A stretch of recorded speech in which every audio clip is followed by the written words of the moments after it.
Usually, ang tradition, pagbalik mo ng bagong taon, binibigay na yung kopya ng GAA. Kaya nagtaka ang lahat, bakit walang kopya ng GAA?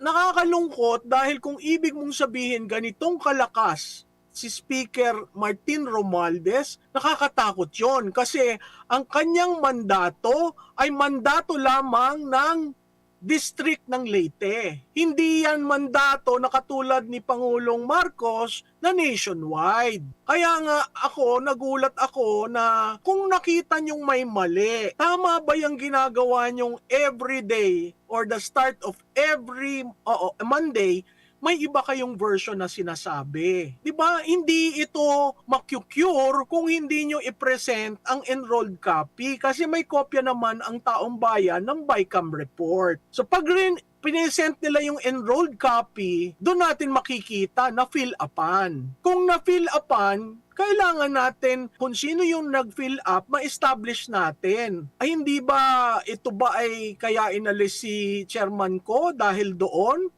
Kahit yun, hindi man lang klinaro sa taong bayan. Bakit inaalis?